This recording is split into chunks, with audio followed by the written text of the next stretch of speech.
The smell was awful, thick, sour, and clinging to the air like something rotten had been hiding for years.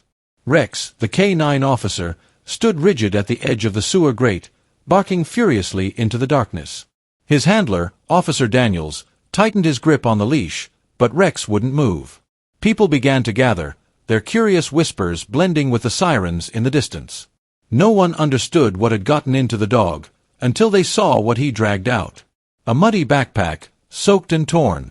And what was inside would shake the country to its core. Rex wasn't just any dog, he was a legend in the making. A 5-year-old German Shepherd, trained in scent detection, search and rescue, and crowd control. He had been with Officer Jake Daniels since he was an unprofessional, and their bond was more than professional, it was unbreakable. Rex had saved lives before, found missing people in storms, and even uncovered illegal substances in places no one dared search. But to Jake, he was more than a partner. He was family. Officer Daniels, a quiet man in his 30s, had seen more than his share of chaos on the force. But every time things got dark, Rex was there, always alert, always ready. People in the department often said Jake and Rex could read each other's thoughts.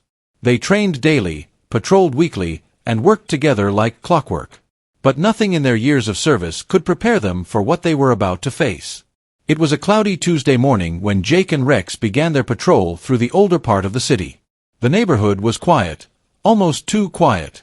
Cracked sidewalks, rusted fences, and the hum of distant traffic set the backdrop as they walked their usual beat. Nothing seemed out of the ordinary, just another routine day on the job. That was until Rex suddenly stopped.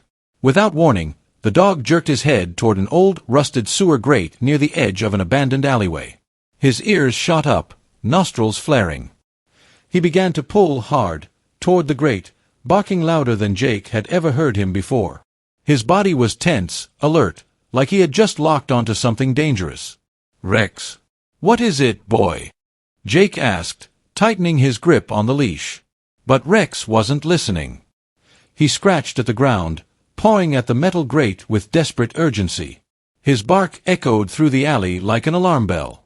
Jake crouched down, peering into the darkness below. He couldn't see anything, but Rex could sense something no one else could. And judging by his behavior, whatever it wasn't good. Something was waiting in that sewer, and Rex wasn't backing down. Officer Daniels radioed for backup as he knelt beside the grate. Rex's intensity had only grown. He was now circling the area, whining and clawing at the edge like something alive was down there. Within minutes, 2 more officers arrived, one carrying a crowbar. Together, they pried open the rusted metal cover, releasing a wave of foul-smelling air that made them all step back. Without hesitation, Rex lunged forward, leaping into the dark tunnel below. "Rex!" Jake called out, his voice tense. But seconds later, the dog reappeared, dragging something behind him. It was soaked, heavy, and caked in grime, a large worn-out backpack, half-zipped and splattered with mud. Everyone fell silent as Rex dropped it on the pavement and stepped back, his eyes still locked on the sewer opening, ears alert. Jake crouched beside it, hesitating for a moment. Something about the bag felt wrong, like it didn't belong in a place like this. Carefully, he unzipped it halfway. The sight, and smell, hit instantly. Inside was a jumble of objects. Torn fabric, half-melted papers, something plastic, something soft. Jake's stomach turned. This wasn't just trash. This was evidence, and possibly something far worse. Jake pulled the zipper back a little more, careful not to disturb what was inside. A small plastic toy, a red fire truck, tumbled out onto the pavement. It was old, scuffed, and partially melted. Next came a child's sock, soaked through and stained with something dark. But it was the final item that made everyone freeze. Tucked deep within the bottom of the bag was a faded, water-damaged ID tag. Jake held it up, his gloved fingers trembling. Through the dirt and grime, they could just barely make out a name and a year. Noah. 6 years old. 2021. One of the younger officers stepped back, visibly shaken. "Wait, that name. Isn't that the kid from the news? The one who vanished 2 years ago?" Jake didn't respond. He didn't have to. The weight of the discovery hit them all at once. This wasn't just a lost bag. It was a grave clue. The moment the ID tag was confirmed, the mood shifted entirely. What started as a routine patrol had become a full-blown investigation. Jake handed over the backpack to the forensics team, who quickly sealed it in an evidence bag. Every officer on the scene knew this wasn't random. Something dark had just resurfaced. Back at the precinct, analysts worked through the night. The bag's contents were catalogued: the melted toy, the sock, a stained cloth, and partially burnt documents, some with faint school logos still visible. The most chilling part? DNA pulled from the sock matched the missing child from 2 years ago, Noah Green, who vanished without a trace from a nearby playground.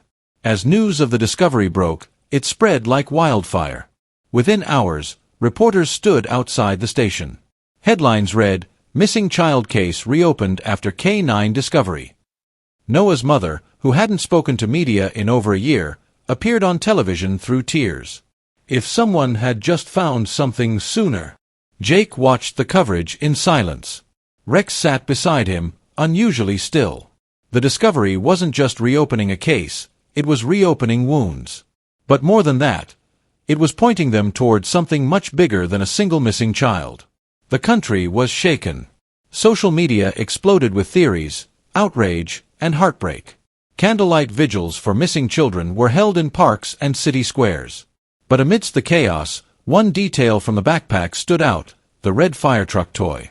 It wasn't mass-produced. Investigators traced it back to a small charity organization that used to hand-make toys for children in group homes. One of those homes, now shut down, had a troubling history: multiple children who'd vanished without explanation. The toy became more than just a clue, it became a link. The police reopened 4 more cold cases.